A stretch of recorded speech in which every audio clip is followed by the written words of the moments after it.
네, 안녕하십니까. 예, 반갑습니다. 부산 동래구 온천동 금정마을 무량사 법천입니다.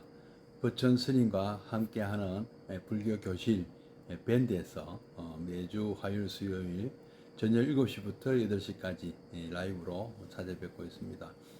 부처님 말씀을 전하는 경전 강독회를 하고 있는데요.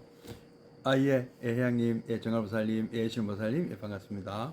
오늘 불기 2568년 10월 16일 수요일 광덕 큰 스님께서 쓰신 오연행원품 강의 오늘 강독회 12번째 시작하도록 하겠습니다.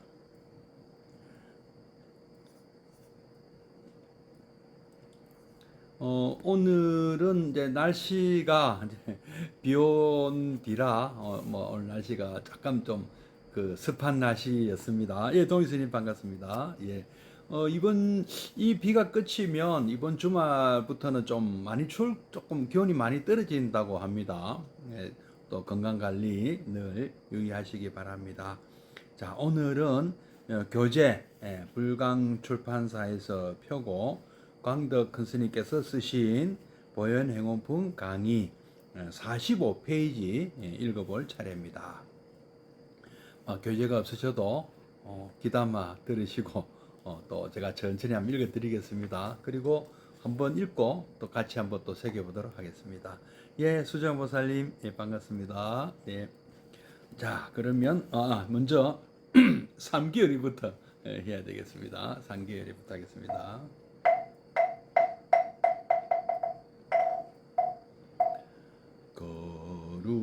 거룩한 부처님께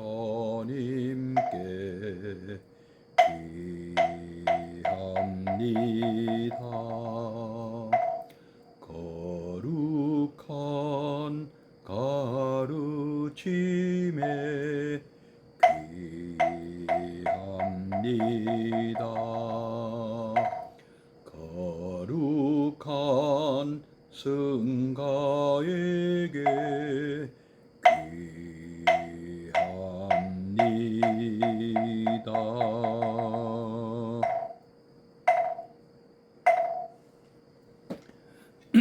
네, 잠시 입정에 들겠습니다.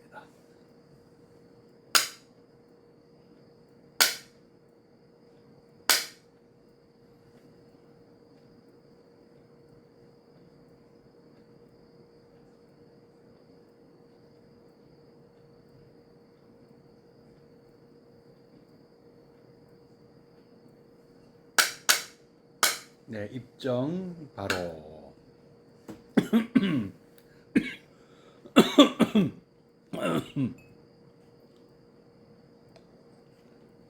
자, 그럼 45페이지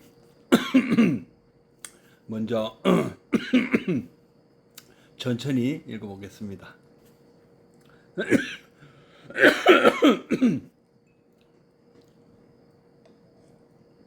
네, 죄송합니다. 감사하온 충정의 목소리. 부처님께서 우리들을 고에서 건져내야. 예, 호정가사님 반갑습니다. 청정해탈의 언덕에 이르게 하고자 하는 거룩하신 뜻은 가히 무엇으로도 짐작하기 어렵다. 여러 경전에는 부처님이 아버지가 되시어 어리석은 자식들을 위험에서 건지는 것을 볼 수 있다. 세간의 아버지는 아들을 위급에서 구해주시지만 필경 죽음이 없는 언덕에 이르게 하지는 못한다. 그러나 부처님께서는 불멸의 피안으로 건네주는 것으로 구함을 삼는다. 아버지라 하지만 부처님 같은 아버지는 다시 비교할 데가 없는 것이다. 부처님 스스로도 묘법 연화경에서 나는 성중, 다시 이 성유때 성스러운 거룩하다는 의미의 성, 일체세간의 아버지, 이 3개는 모두가 나의 소유, 그 가운데 모두가 나의 자식, 나 한 사람만이 능히 아들을 구한다 라고 하셨다. 그야말로 완전한 구호를 담당하실 아버지가 부처님 밖에 다시 또 어디 계실까? 무상이경에는 부처님을 한 부호 장자로 비유한 이런 말씀이 보인다. 한 아들이 있었는데 단정하고 총명하여 항상 마음에 두고 사랑하였다. 이 아들이 어려서 놀다가 큰 거름 구덩이에 빠졌다. 그의 어머니나 식구들은 아들이 구덩이에 빠진 것을 보고 통곡하고 고뇌하였지만 힘이 없어 아들을 건져내지 못한다. 이때 장자가 달려들어 스스로 더러운 구덩이에 뛰어들어가 아들을 건져내었다. 여기에서 더러운 거름 구덩이는 3계를 말한 것이고 아들은 범부 중생이고 어머니나 식구는 이승이다. 성문성 영각성을 말하는 겁니다. 아버지가 능히 중생을 건지기 위해 생사마당에 들어가 아들을 구해낸 것이다. 부처님 스스로도 말씀하시기를 어찌하면 중생들을 빠짐없이 위없는 큰 도에 능히 들어가 하루속히 부처의 몸을 이루게 할까? 어느 때나 이와 같이 생각한다고 하셨다. 일체세간의 아버지인 부처님을 향한 감사한 충정은 무엇으로도 형언하기 어려운 것이다. 이 형언하기 어려운 감사의 충정, 그 목소리가 찬탄으로 터져 나올 수밖에 없다. 부처님은 32상 80종호로 그 신상은 비할 데 없이 뛰어나시고 수승하시다. 부처님은 어느 때나 청정에 머무시어 걸림이 없다. 이 수승하심을 무엇으로 비교할까? 일체 행하는 곳마다 원만을 시현하시고 불가사의에 위신력이 수승하시고 대해탈 자제하심을 우리는 오직 우러러 찬탄하올 뿐이다. 변제 천녀의 미묘한 목소리와 부드러운 말로 부처님께서 지닌 한량없는 공덕을 찬탄한다고 경에는 말씀하셨지만 하늘과 땅과 바다가 그리고 온 중생이 너울지며 우짖으며 춤추며 찬탄할 수밖에 없는 것이 아닌가. 예, 일단 여기까지 읽어보겠습니다. 지금 우리가 읽고 있는 대목은요, 보현보살 10대 행원 중에서 두 번째 칭찬열의 편이 되겠습니다.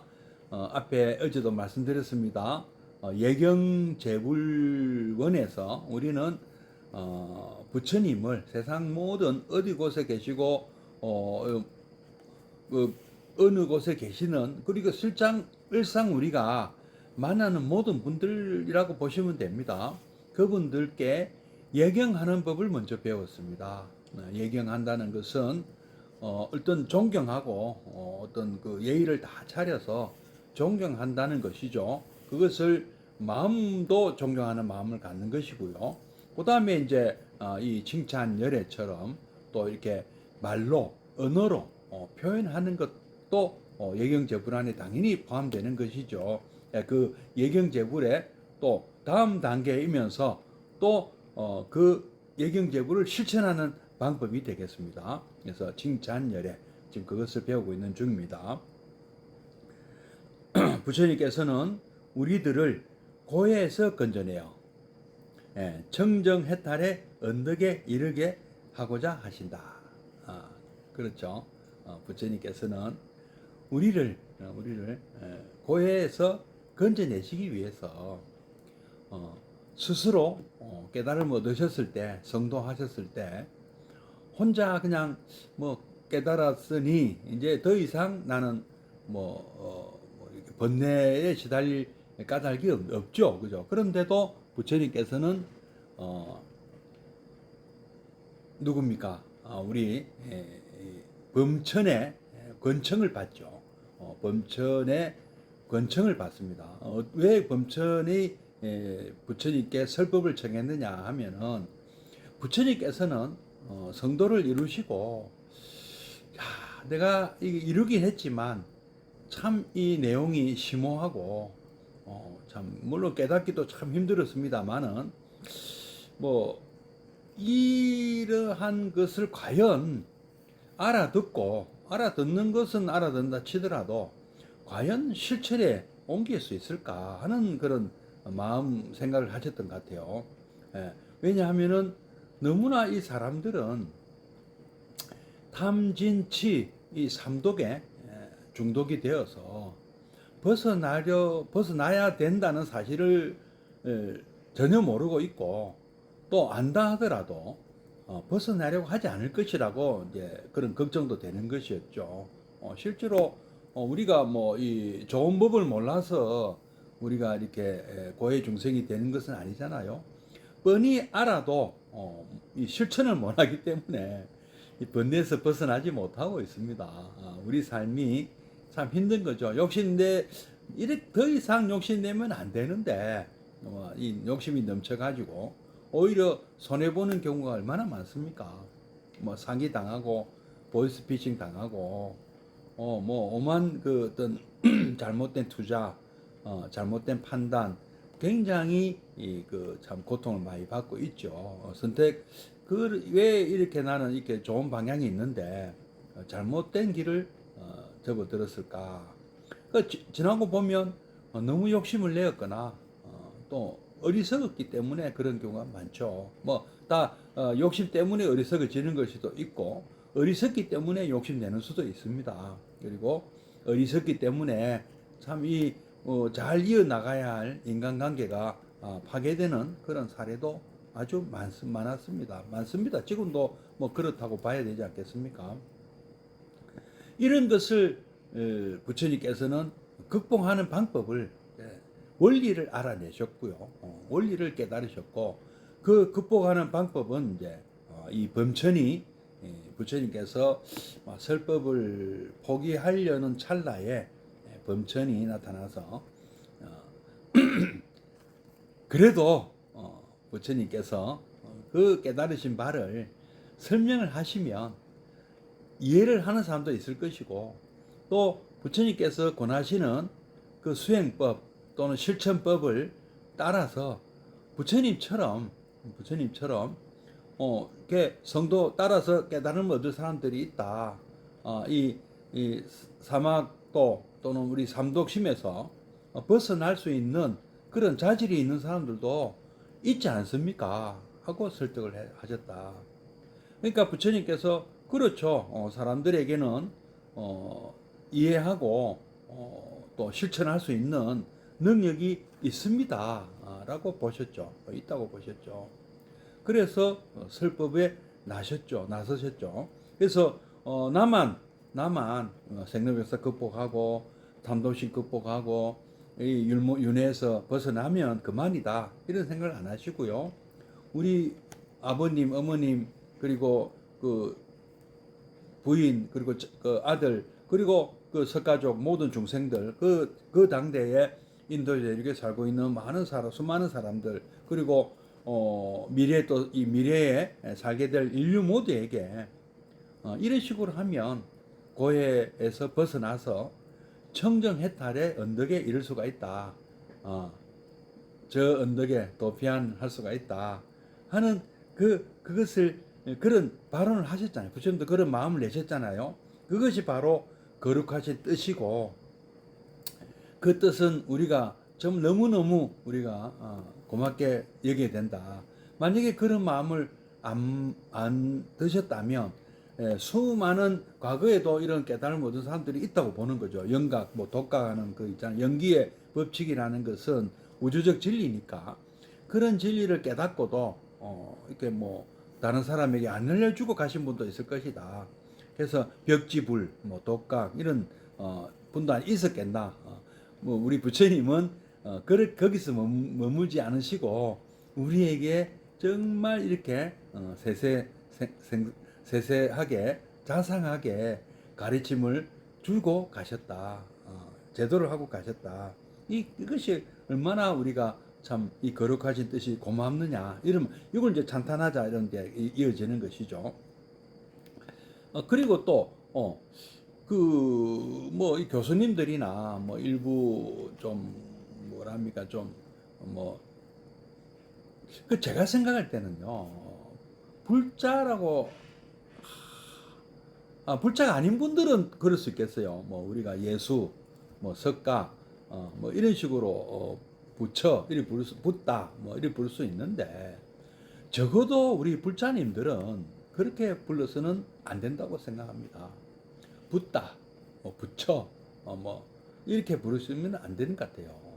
부처님, 서가모니 부처님 이렇게 반드시 그렇게 불러야 됩니다. 누가 물론 뭐 우리 불자가 아닌 분이 뭐 석가, 뭐 부처 또는 붓다 이렇게 하더라도 그래도 조금 우리가 저하고 대화하실 때는 그래도 부처님이라고 해주십시오.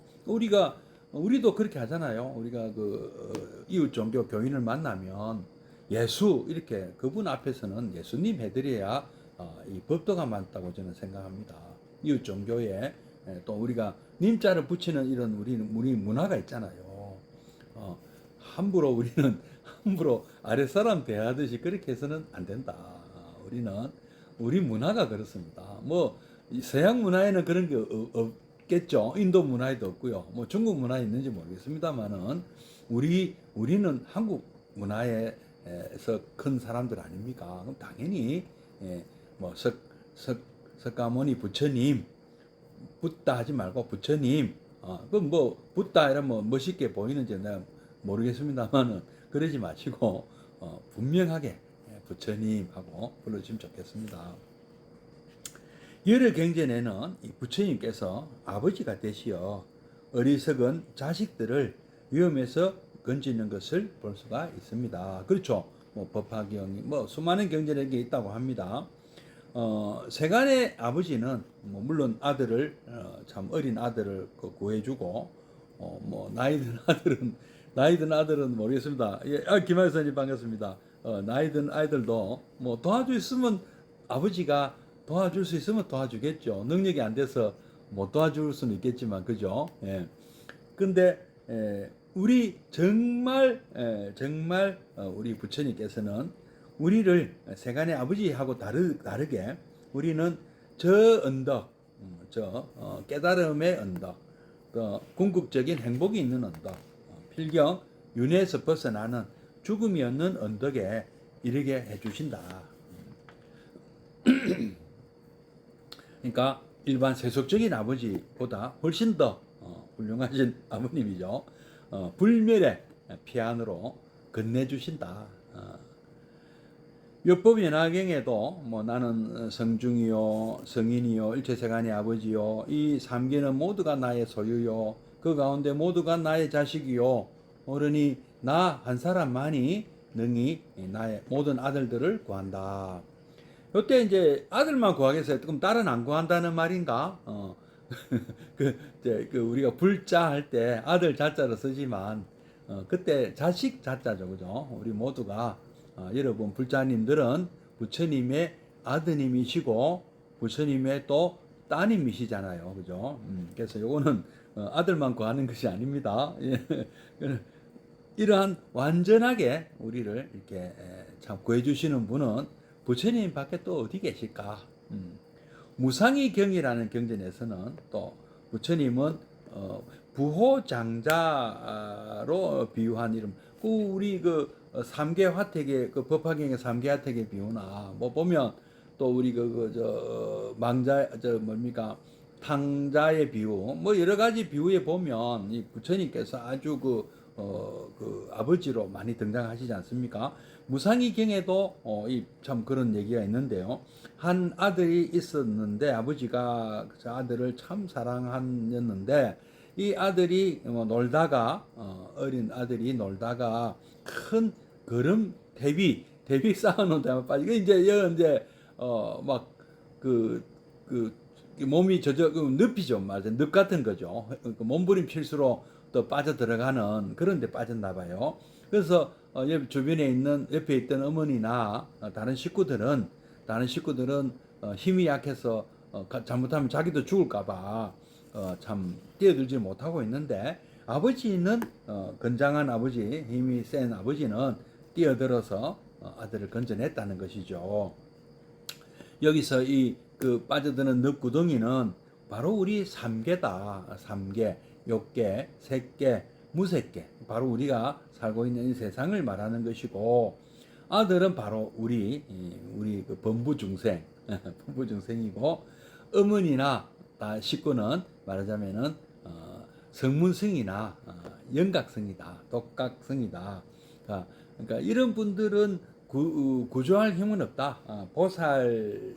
보살성 또는 보살성이라고 해도 사실은 그런 마음만 있고 능력이 없는 수도 있죠. 물론 보살이라는 분은 아직 부처님은 아니고 물론 우리 이제 관세음보살님이나 뭐참 문수보살 이런 분들은 부처님급 대보살이에요. 마하살이죠. 보살 보리사트바야 마하사트바야인데 이런 정도 되는 분들이 아닌 경우는 그냥 우리가 통상 부르는 우리가 보살성 보살의 마음을 가진 분들은 능력이 없을 수도 있죠. 관세음보살 아버리키테스바라도 우리 구마라주 스님은 관세음보살로 번역을 했는가 하면은 또 현장 스님은 관자재보살로 번역하셨잖아요.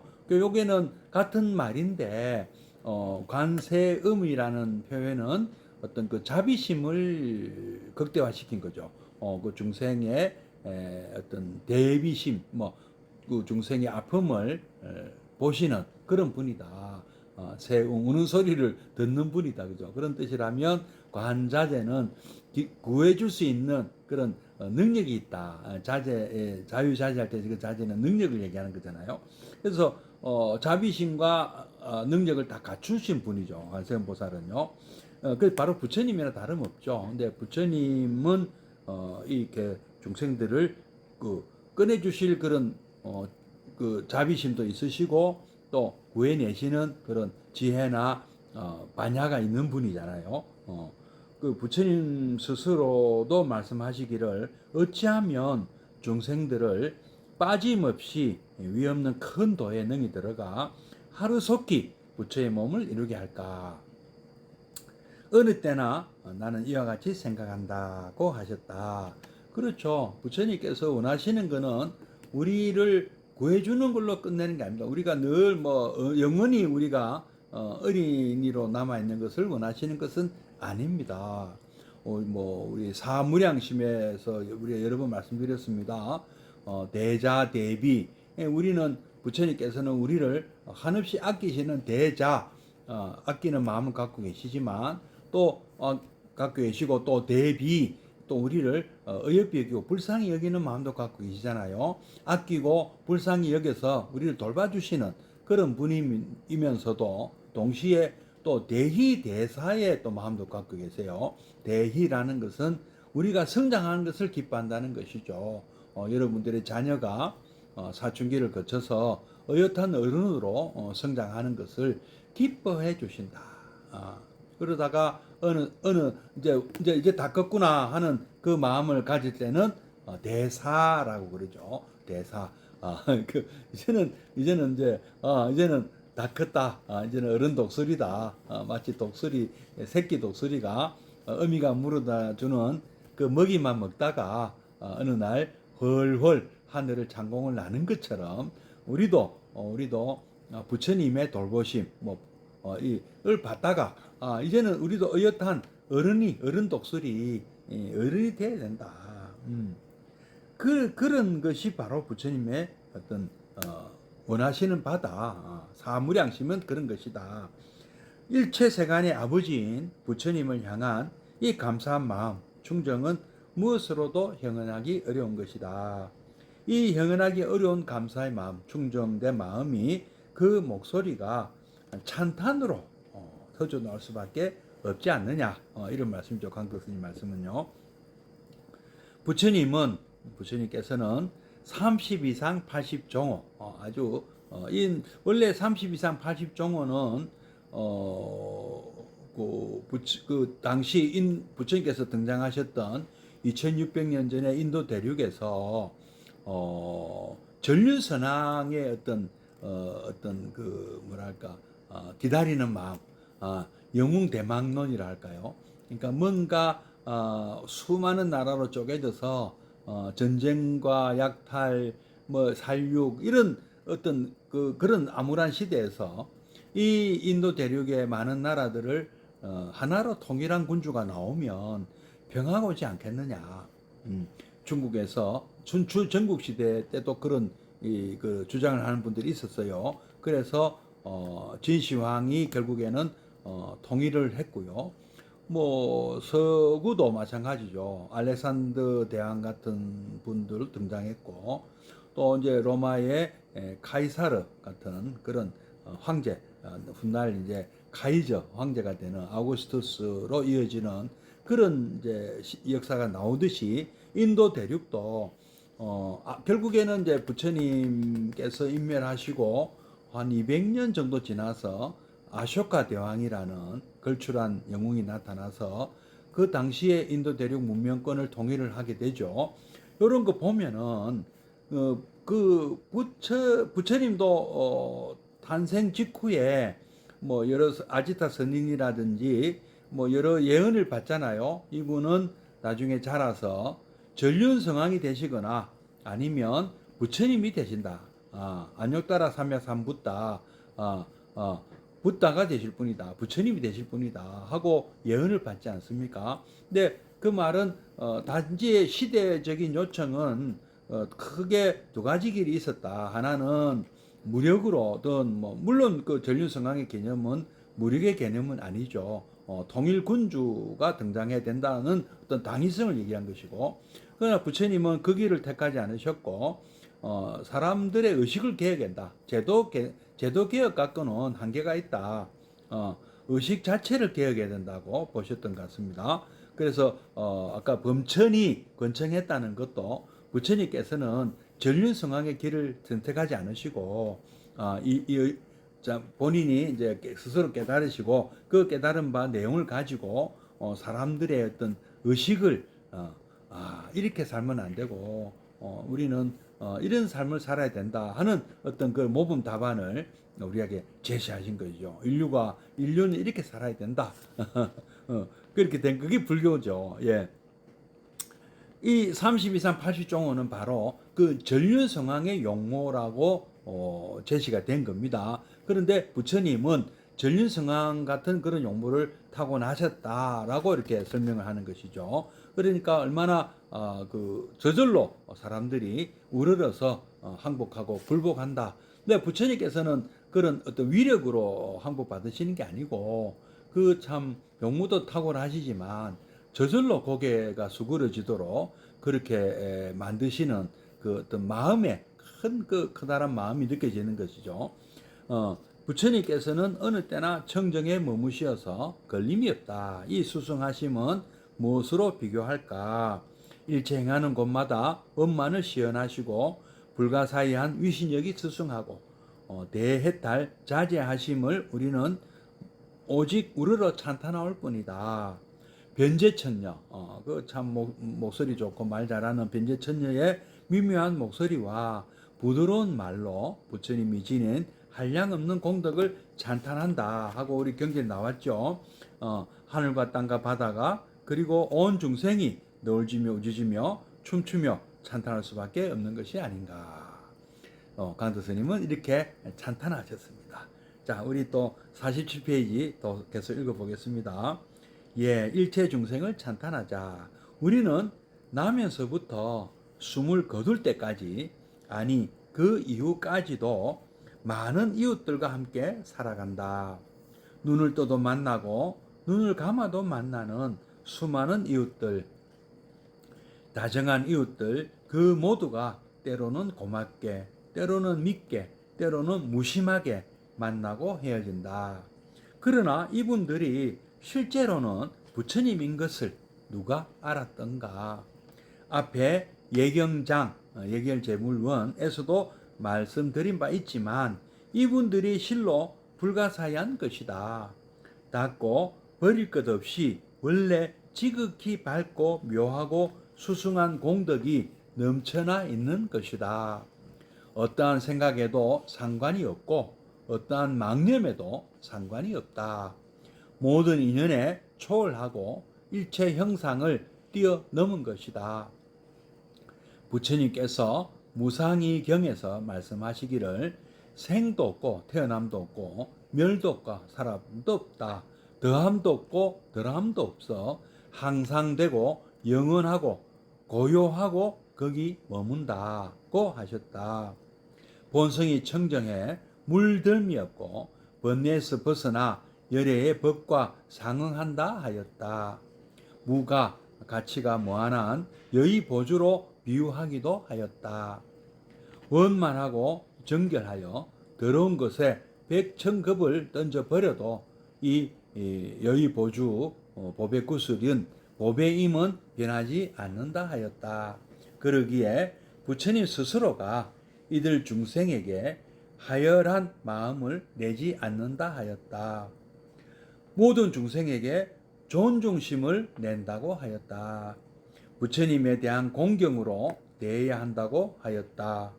부처님께서 중생에게 존중심을 일으키며 부처님에 대한 존경심을 낸다는 것은 무엇으로 연유해서일까? 물론 말할 것도 없이 자성 청정을 보시기 때문이다.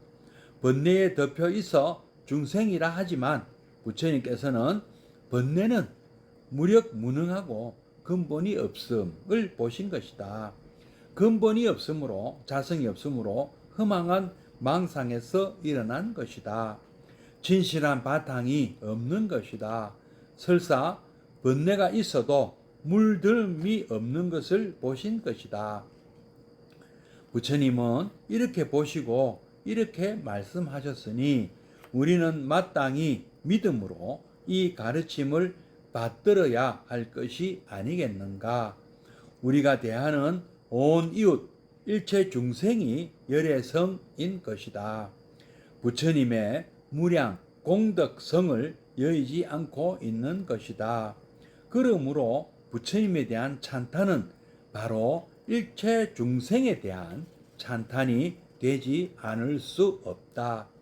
부처님께서 중생에게 존중심을 내시며 대상에 대한 공경을 일으키시거늘 다시 우리가 무슨 말을 하랴. 마땅히 일체 중생에 대해 감사와 존경과 찬탄을 바치는 것이 우리의 자세일 수밖에 없다. 네, 여기까지 읽어보겠습니다. 우리는 남에서부터 숨을 거둘 때까지 또 그 이후에도 많은 이웃들과 함께 살아간다. 우리는 인간은 사회적 동물이죠. 로빈슨 크루소우가 혼자 살 수 있었습니까? 예. 우리는요, 태어나서 죽을 때까지 우리는 늘 일상에서 만나는 분들이 계십니다. 태어나는 순간부터 임종하는 순간까지 일상에서 수많은 분들을 만나죠. 부모님부터 시작해서 자녀들까지, 그죠? 또는 뭐 가족 관계가 아니더라도 얼마나 많은 분들을 그동안 만나왔습니까? 그리고 앞으로도 만나게 될 것이죠. 예. 이런 분들, 이런 이웃들, 예. 눈을 떠도 만나고 눈을 감아도 만나는 이 수많은 이웃들, 다정한 이웃들, 다정한 이웃들도 있죠. 그 모두가 때로는 고맙게, 때로는 밉게, 때로는 무심하게, 무심하게 만나고 또 헤어진다. 그러나 이분들이 실제로는 부처님 것을 누가 알았던가? 몰랐습니다. 그때가 바로 부처님인 것을 저는 몰랐습니다. 이제는 알게 되었습니다. 누구 때문에? 부처님 덕분에 알게 되었습니다. 일상에서 만나는 분들이 바로 부처님, 관세음보살님이고 부처님입니다. 왜 그를 몰랐을까? 앞에 예경장에서도 말씀드린 바 있지만 이분들이 실로 불가사의한 것이다. 닫고 버릴 것도 없이 원래 지극히 밝고 묘하고 수승한 공덕이 넘쳐나 있는 것이다. 다 나를 도와주는 분들이죠. 오늘 제가 먹은 세끼 식사가 뭐 수많은 이 부처님께서 희생하시고 제공하시고 도와주신 덕분이다. 이렇게 숨쉬고 살고 있는 거, 옷 입고 편하게 이렇게 참 추울 때는 따뜻하게, 더울 때는 시원하게 지낼 수 있는 것도 다 이런 분들 덕분 아닙니까? 어떠한 생각에도 상관이 없고 어떠한 망념에도 상관이 없다. 모든 인연에 초월하고 일체 형상을 뛰어넘은 그런 수승한 공덕이다. 부처님께서 무상의경에서 말씀하시기를, 좀 어려운 내용인데요. 생도 없고 원래 우리 반야신경에 나오죠. 불생불멸 불구부정 막 나오잖아요. 그 말씀 같기도 합니다. 생도 없고 멸도 불생불멸이고 더함도 덜함도 없고 부정불감이고 항상 되고 영원하고 고유하고 거기 머문다. 하셨다. 본성이 청정하여 물됨이 없고. 근데 다음 이제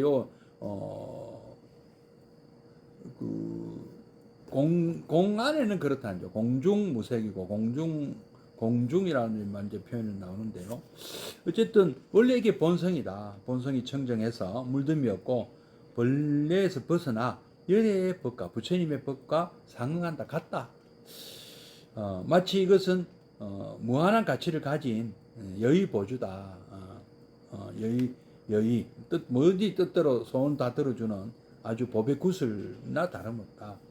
그것을 더러운 데 놔뒀다고 이 법의 구슬이 법의가 아닌 것이 아니다. 이런 어떤 우리는 범부성이나 중생성이 아닌 열애성 또는 이런 우리의 본성이 있다는 거. 우리에게는 자성이 있다. 우리는 있는지를 못 찾고 있을 뿐이지 없는 것이 아니었다. 그걸 보자. 상대편도 그렇다고 보자. 나도 찾고. 근데 부처님 말씀에 의하면 다 있었다는 거죠. 그걸 깨달으셨다는 거잖아요. 우리에게는 모르고 살다 보니 이렇게 삶을 살고 있다. 우리는 왜 우리는 모르고 있는? 우리가 모르고 살고 있다는 거죠. 사성제 그 말씀이에요. 모르니까 아프고 원인은 몰랐다는 거고 이제 알면 된다는 것이고 그 방법은 거기서 벗어나는 길은 이제 사성제 8정도 이렇게 나가는 거죠. 그 원리는 12연기고 이렇게 말씀하시는 거잖아요. 예. 그래서 그렇기 때문에 누구에게도 갑질하지 말고 얕보지 말고 하열한 마음이 그 말이거든요. 상대를 얕보는 마음. 내가 잘났으니 누가 날 알아주기를 바라고. 참 내가 잘난 마음 이게 참 안 돼요. 이게 정말 쉽게 버려지지 않습니다. 그렇지 않습니까?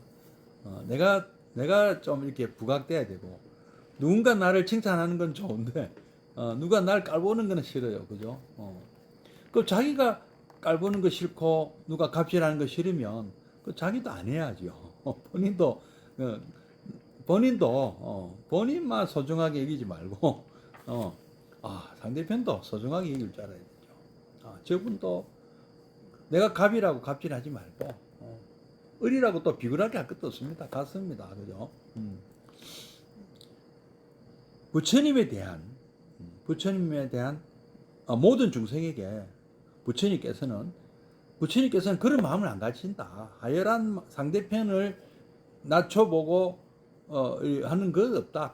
부처님께서 갑질하신 적이 있느냐? 없습니다.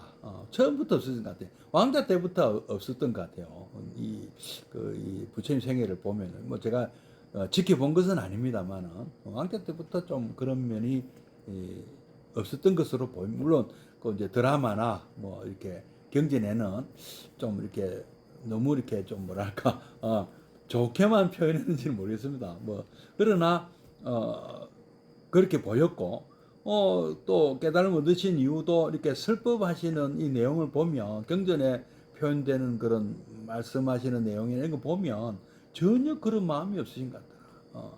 상대를 늘 공경하시는 마음을 갖고 계시고 말씀하시더라. 우리 번역분이 좀 잘못됐어요. 이랬느냐 저랬느냐 그렇게 안 하셨던 것 같아요. 근데 그 표현이 그런 것이고, 근데 표현은 외국어를 인도 말을 마가다가 됐든 뭐 발리어가 됐든 어떤 이런 것들을 산스크리트가 됐든 이거를 한자로 번역하고 한자를 또 우리말로 번역하는 과정에서 부처님이 워낙 높은 분이니까 뭐 마치 임금님이 신하에게 하듯이 시녀에게 하듯이 그런 식의 말투를 하시는 걸로 번역이 되어 있는데, 근데 그 말씀 내용을 보면 또 막 이래라 저래라 함부로 하시는 게 아니잖아요. 그 말투만 그런 거지. 말투만 하되지. 실제로 보면 굉장히 상대를 존중한다는 마음을 그 느낌 많이 받거든요. 실제로 그 한문으로 된 것도 그렇지 않습니까? 한문 건강경만 봐도 거의 어디 하대한다는 느낌이 듭니까? 우리말로 번역해 놔니까 뭐 그냥 너무 세게 이렇게 하대하는 것처럼 느껴질 뿐인 거죠. 영어로 번역한 것도 마찬가지입니다. 전혀 그런 느낌이 안 듭니다. 그냥 얼마나 상대를 위하는 마음이 느껴집니까? 이거 안타까워하시고 몰라서 안타까워하시고 가르쳐 주려고 하시고 저는 막 그렇게만 느껴지거든요. 그래서 부처님에 대한 또 부처님에게도 공경에 모든 중생이 존중 된다고 하셨고 마치 이것을 다른 부처님에게 공경으로 대하고 하는 것처럼 하셨다는 거죠. 부처님께서 우리 중생에게 존중심을 일으키며 또 부처님도 부처님에 대한 존경심을 낸다는 것은 무슨 까닭일까? 바로 이 우리 모든 분들의 자성청정을 보시기 때문이다. 번뇌에 덮여 있어서 삼독심이라는 이 중독돼 가지고 무명에 사로잡혀 가지고 욕심과 성냄과 무명 이런데 그 참 바보같이 그런 12연기 악순환에 윤회 이 사슬에서 못 벗어나고 번뇌에 덮여 있어서 뭐 우리가 이름은 환자입니다. 중생이죠. 그러나 부처님께서는 우리는 원래 정상인이었다. 너희들은 번뇌는 무력무능하고 근본이 없다. 원래 우리의 자성은 우리는 정상인이다. 환자가 아니다. 부설입니다. 아무것도 아니다. 그거 이렇게 한번 해봐라. 수행해보고 당장이라도 내려놓을 수 내려놔라. 당장이라도 내려놓을 수만 내려. 근데 당장 쉽게는 안 될 것이다. 이 당장 담배 끊으면 되는데 그게 잘 안 되잖아요. 그래서 뭔가 이 금연을 하는 어떤 결심과 함께 뭔가 자기 어떤 삶을 통제하고 어떤 주변의 협조도 받고 뭔가 이 자기 관리를 해야 되고 뭐 닦아야 되잖아요. 그 똑같은 거죠. 다 이 번뇌가 있어도 우리는 물듦은 없다. 원래 암흑이 우리가 몇천 년 된 동굴도 구멍만 뚫으면 햇빛이 쫙 들어가요. 내가 뭐 수천 년 동안 난 동굴이었다. 그런 게 안 통합니다. 그냥 햇빛이 안 들어갔을 뿐인 거죠. 햇빛이라는 이 광명이 탁 들어가니까 그 순간 그냥 밝은 곳이 돼버리는 것처럼 똑같은 거죠. 부처님은 이렇게 보셨고 이렇게 말씀하셨다. 우리는 마땅히 부처님의 말씀을 믿고 이 가르침을 받들어야 하지 않겠느냐. 어제도 말씀 신의 행정, 먼저 부처님을 믿는 마음이 있어야 부처님 말씀 듣잖아요. 우리 다섯 비구처럼 듣고 이해할 수 있으면 더 좋고 이해가 되면 더 좋은데 안 되면 또 한번 해봐라. 실천을 한번 해봐라. 해보고 실제로 우리 삶이 개선되어야 된다. 우리가 실제로 우리의 삶이 윤회에서 벗어난 삶이 된다. 더 이상 탐진치 이 중독심에서 허덕이서는 안 된다. 그렇다고 욕심을 완전히 없앨 수는 없어. 우리가 살아가는 중생이다 보니까. 그러나 자제할 줄은 알아야지. 컨트롤 할 줄은, 관리할 줄은 알아야죠. 무슨 막 한도 끝도 없이 욕심내는 그런 모습을 보여서는 안 되잖아요. 끝없는 욕심, 끝없는 분노. 그러면서 본인은 전혀 몰라. 자기가 문제가 있다는 것은. 이거 이렇게 살면 안 된다. 이 말씀이잖아요. 우리가 대하는 이웃, 일체 중생이 그분이 몰라서 그런 것이지. 이거 알면은, 이치를 알면은, 그만두게 되고, 그게 그런 거예요. 하고 깨달으면 그만둘 것이지 않느냐. 금연할 것 아니냐. 그게 그렇게 나쁜 겁니까? 그럼 내가 도와줄게. 응? 그래서 일체 중생이 열의 성이다. 불성이다. 중생성, 어제 나왔던 중생성, 범부성. 이거는 그냥 그 모습이고, 그런 겁니까? 그럼 저 이제 담배 끊겠습니다. 하면 그 자리에서도 될 수 있다. 원래 정상인이었다. 부처님의 무량 공덕성을 여의지 않고 있었다. 마음만 바꿔먹으면 된다. 사람 참 바꾸기 힘들지만 바꾸기 힘든 것이지 못 바꾼다는 것은 아니에요. 참 이게 우리 탐진치 중독 끊기는 어렵지만 못 끊는 것은 아니다. 실제로 끊는 사람도 있다. 있기 때문에 부처님은 있다고 보고 설법을 하셨고 전도를 하셨어요. 그죠? 그러므로 부처님에 대한 찬탄은 바로 일체 중생에 대한 찬탄이 되지 않았어. 바로 이 부처님께서 존중하라고 하셨는데, 부처님께서 다 모두를 하열한 마음 갖지 말고 존중하라 하셨는데, 부처님이 내가 아끼는 나의 아들이고 나의 딸이라고 하셨는데, 내가 감히 내가 누구라고 저분들을 하열하게 볼 것인가, 잡지를 할 것인가. 부처님께서 중생에게 존중심을 내시고 대상에 대한 공경을 일으키시거늘 우리가 다시 무슨 말을 하랴, 무슨 말을 하고 어떻게 감히 부처님 뜻을 거스르랴. 일상에서 만나는 분들이 바로 부처님이시니 일체 중생에게 감사하고 존경하고 찬탄해라. 이렇게 살아야 되지 않느냐. 이런 말씀입니다. 예. 잠시 또 입증해 드리겠습니다.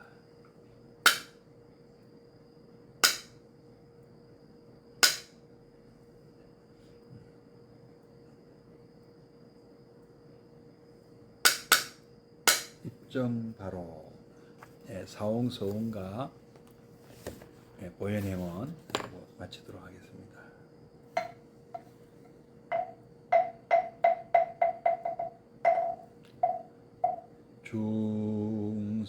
중생을 다 건지오리다 번뇌를 다 끊으오리다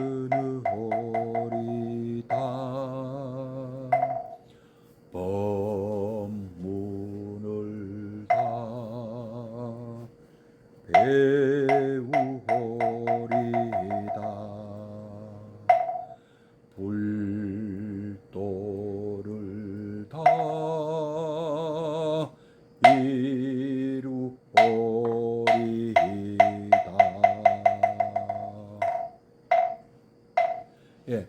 좋아요와 구독 이 다들 이렇게 부탁을 하더라고요. 저도 한번 해봅니다. 좋아요도 눌러주시고 구독도 좀 눌러주셔서 함께 공부하도록 하겠습니다. 다 보현형으로 마치겠습니다. 네 이제 두 손 모아 청하옵나니 시방세계 부처님 우주대광명 두 눈 어두운 이내 맘 굽어 살피사 위 없는 대법문을 널리 여소서 허공계와 중생계가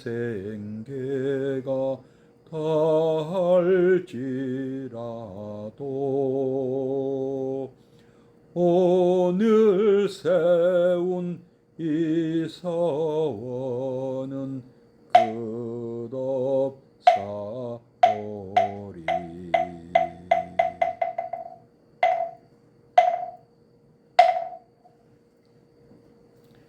고맙습니다. 다음 주 뵙겠습니다. 다음 주 화요일 저녁 7시부터 8시까지입니다. 성불하십시오.